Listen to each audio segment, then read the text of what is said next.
God guilty of sinning by omission when he does not prevent something bad from happening? Well, there's a lot there. One is that if God were to, well, let me back up and put it this way first. God is only guilty of sinning by omission if he has a moral obligation to do that thing that he didn't do.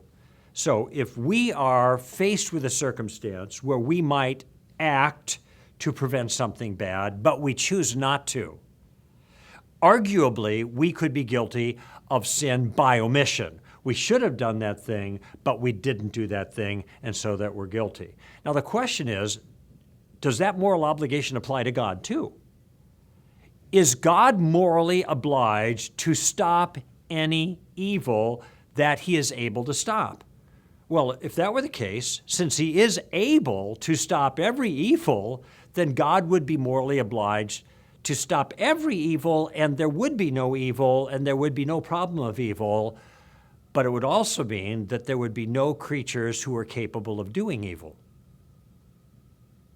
You see, only in a world where you have creatures that don't have moral freedom do you have a world in which there is no possibility of doing evil. God could have created a world like that, there's no question.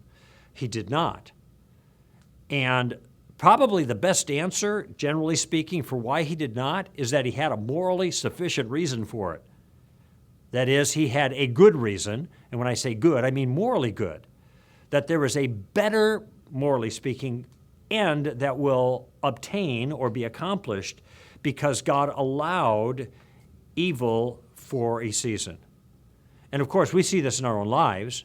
It's inherent to the whole problem of evil, but we also see this in small ways in our own lives where we realize that the difficult, hard, bad things that we went through, even things that are morally bad, not just bad in the sense of being uncomfortable, but morally bad, are things that, as we walked with Christ and trusted in him, turned out to have a payoff that many of us will look back on the old state of affairs, the old circumstances, and say, you know what, it was worth it.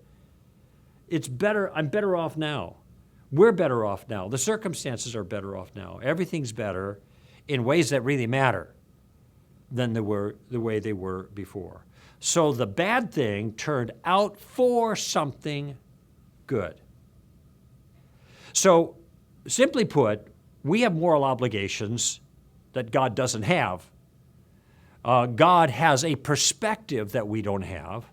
He is not obliged, in my view at least, to get rid of every single shred of evil, because sometimes getting rid of every shred of evil is going to have ramifications to lessen the abundance of good that will come from the world the way God has allowed it to be.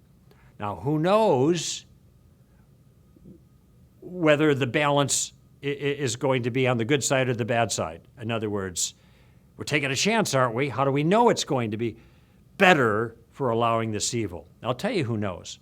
Not me, not you, but God. And that's pretty much where we're going to have to leave this one. God has the insight. God has the perspective. God has the knowledge to know whether or not the moves he made and the evil he allowed will be morally justified in the long run or not. We have no way of answering that particular question.